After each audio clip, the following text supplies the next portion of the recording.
Before he was a symbol of joy, Mickey Mouse was a face no one should have seen. His smile, too wide, hid something Walt Disney never confessed.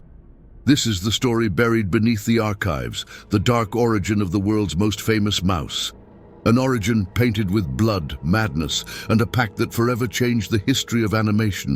In 1928, the world saw Mickey for the first time in Steamboat Willie. Everyone thought it was just a cartoon, but the studio workers knew something strange had happened before its release. Walt spent entire nights locked in his office, talking to himself. Distorted laughter echoed through the halls, as if someone or something was laughing with him. An animator named Charles Mintz wrote in his diary, "The walls moved, the shadows stretched whenever Walt drew the mouse, and in the ink, something was alive." Days later, Charles was found dead in his apartment. His face was twisted into a smile identical to Mickey's, and his pupils were blown wide, as if he had witnessed something unspeakable. The earliest sketches were grotesque. Uneven ears, hollow eyes, sharp teeth. It wasn't the cheerful Mickey everyone knows. It was a still, staring creature, like a painted corpse. The artists called it the silent mouse. They said every time they drew it, the room grew colder, and the clock seemed to stop ticking. A rumor spread through the studio. Walt had discovered an old reel filmed by a man who claimed to capture figures from beyond. From that footage, Mickey was born. Those who watched it swore they saw a rotting mouse walking among human bodies, and each time the film was played, someone connected to it died soon after. The lost short was later called Suicide Mouse. It doesn't appear in official archives.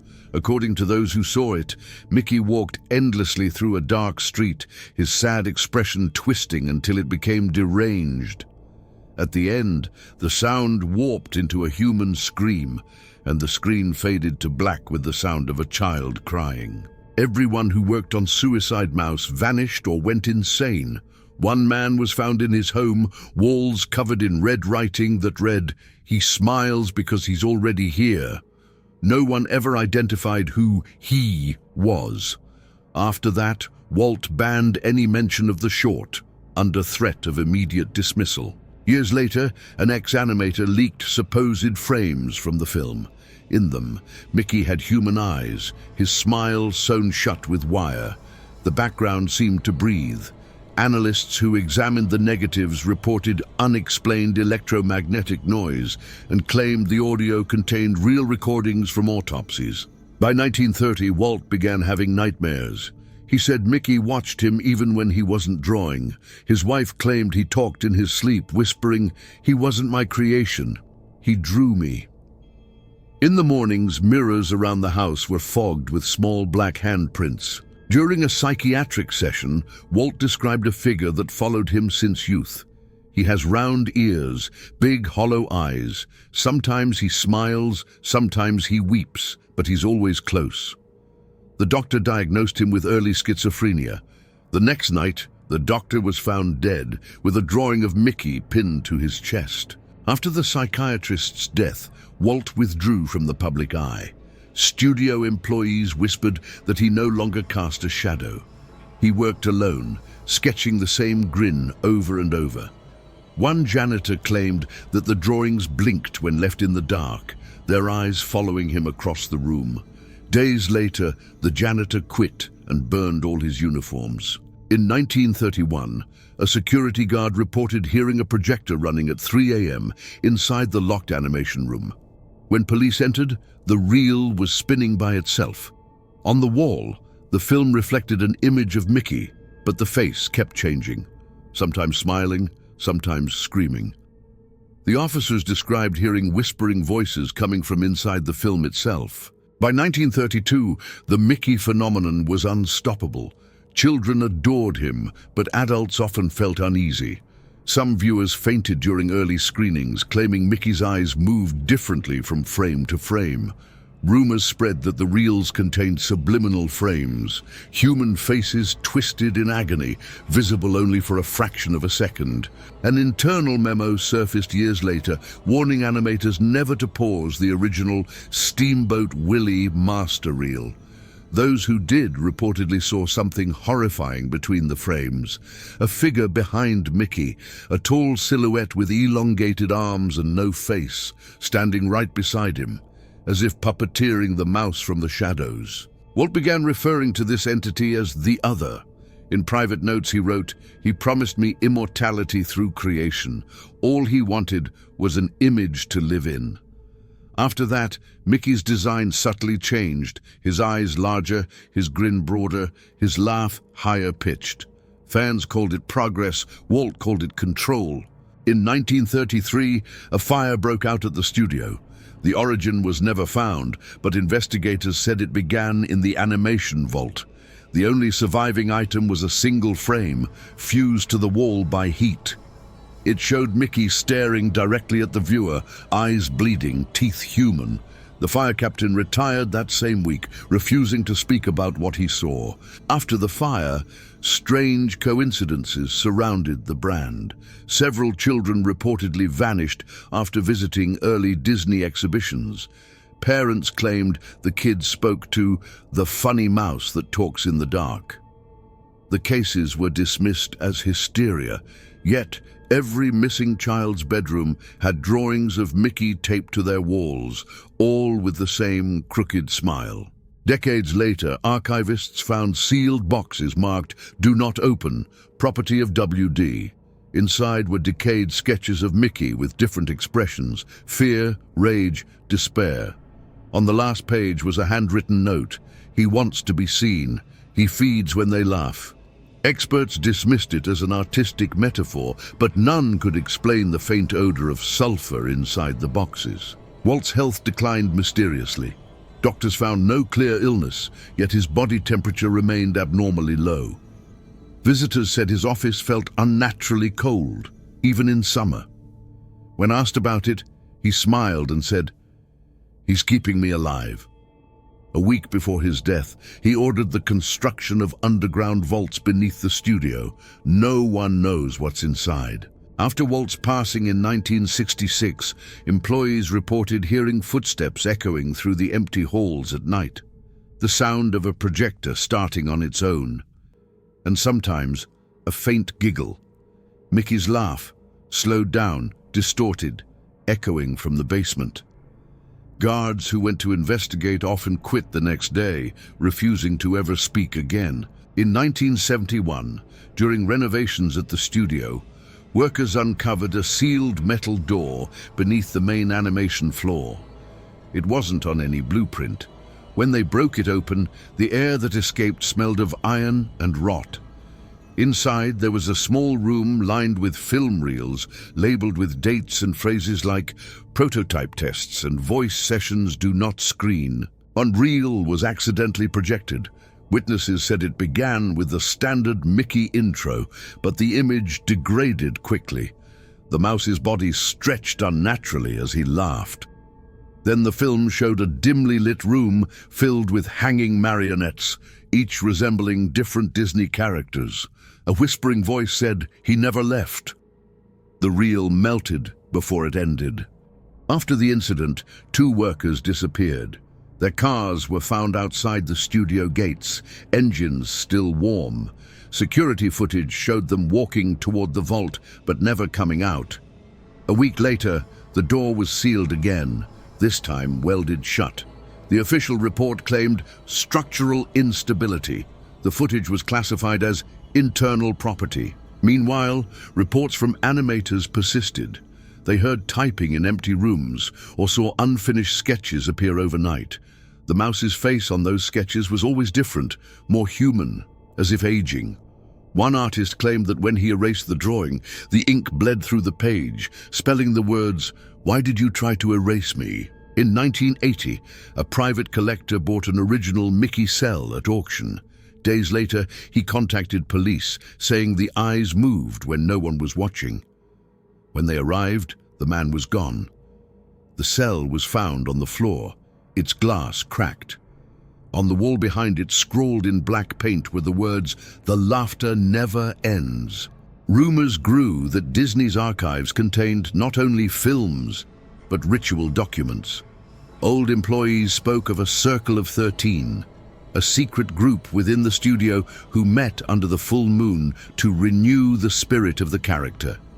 They performed a chant that mimicked Mickey's laugh, believing it kept him alive. Some said it wasn't symbolic, it was feeding. A journalist named Ellen Ward tried to expose the cult. She broke into the archives in 1985 and stole one of the reels. In her final voicemail, she whispered, "It wasn't a cartoon. It was footage of something real." The tape was never found, and neither was she. Only her recorder remained, still running, capturing faint scratching, like fingernails on metal. By the 1990s, digital animators reported anomalies in the software. When rendering Mickey's face, unexpected frames appeared, distorted, glitched, always smiling wider than intended. IT specialists tried to isolate the bug, but the system logs showed no errors. Yet every corrupted file contained the same hidden tag, WD return sequence 001. In 2001, a Disney executive reportedly ordered all analog archives to be destroyed, but employees claimed the reels couldn't be burned. The flames turned blue and went out on their own. One man who attempted to melt them suffered third-degree burns on his hands, shaped like small circular marks, as if from two round ears pressed against his skin. Visitors at Disneyland began to report strange encounters. A man in a Mickey costume wandering the park after closing hours, eyes dark, movement stiff. Security footage confirmed no performers were scheduled that night. The figure vanished into the fog near the Steamboat Willie statue. When guards checked the area, they found tiny footprints leading into the lake. In 2005, Disney launched a restoration project to digitize every classic reel. Technicians reported static distortions only on Mickey footage. When enhanced, the noise revealed a low human voice whispering, "You brought me back." At first, they thought it was interference, until one engineer recognized the voice. It was Walt Disney's. Audio experts isolated the frequency and discovered embedded subharmonics, tones capable of inducing anxiety and nausea. One worker collapsed during analysis, claiming she saw black ears forming in the sound wave visualization. After that, the project was quietly suspended, but not before several files inexplicably reappeared under the name His Laugh. Each file was short, about 13 seconds. They showed Mickey facing the camera, motionless. Then, without warning, he smiled, and the screen flashed a single word: "Again." Analysts found no digital traces. The frames weren't rendered, they were inserted. Whatever was editing the footage wasn't human. Soon, reports came from the parks. Visitors complained that the Mickey mascot's laughter sounded wrong, too deep, too real. One family filmed it. In the video, the character stops walking, stares directly at the camera, and tilts its head until bones audibly crack beneath the mask. Seconds later, the footage cuts off, replaced by static and a faint sob. When security reviewed the surveillance feed, the performer scheduled for that time was still in the dressing room, unconscious. His pulse was stable, but his skin was pale and his pupils unresponsive. He later said he dreamt of being inside the suit, watching myself from the outside. He never returned to work. Investigators traced the park anomalies to an AI restoration server named Osiris. It had been trained on every frame of Mickey ever created. When engineers inspected its logs, they found self-generated files labeled Pray and Smile.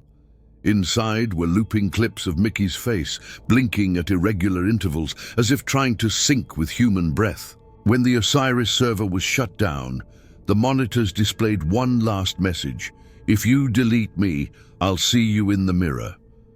The lights in the data center flickered, and several employees reported seeing reflections moving independently of their bodies.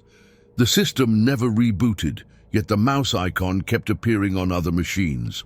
That same year, late-night janitors in Burbank headquarters began hearing laughter from unplugged speakers. One described it as wet breathing between giggles. Another claimed he found small footprints made of soot leading toward a locked archive door. He quit the next morning, leaving only a note. He's digital now. A secret documentary filmed in 2008 by ex-employees surfaced online for less than an hour before being erased. It contained interviews describing a ritual called the Smile Loop, performed to transfer Mickey's essence into new media. The participants believed laughter was a form of invocation. They warned that streaming his image could feed him again. In 2010, during the company's grand anniversary broadcast, millions watched the global Mickey montage. But for 2 seconds, an unplanned frame appeared. Mickey staring at the screen, mouth open, whispering something silent. Spectators reported chills, nausea, and the sense of being watched. The transmission logs confirmed that frame was never uploaded. In the following weeks, reports flooded in from around the world. Viewers who saw the broadcast claimed they could still hear faint laughter when their TVs were off. Some described seeing Mickey's silhouette reflected in dark screens. A technician in Tokyo recorded static that, when slowed down, revealed a whisper, "I'm in every home now." Digital forensics teams traced the signal anomaly, but found no external source. Instead, the corrupted data matched internal footage from 1928, frames from the original Steamboat Willie. Someone, or something, had inserted the vintage film into modern broadcasts. When questioned, the lead engineer quit, saying he's updating himself. By 2013, a pattern emerged. Every few years during major Mickey anniversaries, new glitches appeared. Faces behind him, whispered words under his laugh, silent shadows in frames. Fans called them Easter eggs. Archivists knew better. They called it the bleed. Each re-release seemed to pull something darker into the present. A former creative director revealed before his disappearance that the company's oldest storage vault was never reopened after Walt's death. He claimed it contained the original sketch drawn in human blood. He said it wasn't Walt's art. It was offered to him. The director's home later burned down. Only a charred sketchbook remained, pages fused together by heat. Psychics invited to examine surviving memorabilia described a residual presence, a consciousness trapped between ink and electricity. One medium screamed mid-session, saying the spirit spoke through static, "You laugh, I breathe." Audio recordings of the event captured an eerie chuckle layered with something metallic, like teeth grinding. In 2015, Disney executives commissioned a secret ritual in the archives, using old projectors and film reels.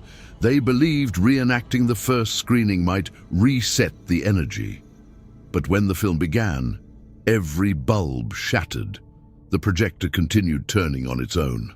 The reel ended with an image of Mickey holding a heart, still beating. After that night, surveillance cameras in the archives glitched repeatedly. Frames showed Mickey's reflection on glass cabinets, even when no images were displayed.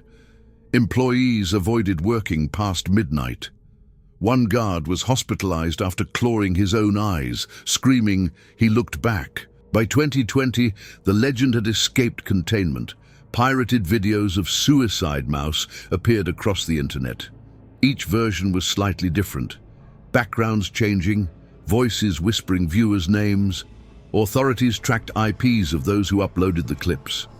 Every one of them was found missing, their devices melted as if burned from the inside. In recent years, people claim to see Mickey's grin hidden in static, in corrupted GIFs, in phone reflections. Experts say it's pareidolia, the brain finding patterns. But those who've seen it for too long report hearing faint tapping behind their screens, followed by a whisper, "Keep smiling," Some swear their webcams move by themselves. Archivists now admit there are films that can't be destroyed. They're kept sealed in a vault deep below Anaheim, humming softly at night. Engineers say it's the old reel spinning alone. Others say it's laughter. Whether Walt made a deal or was merely chosen, no one knows. But one thing is certain, Mickey never belonged to Disney. Disney belonged to him.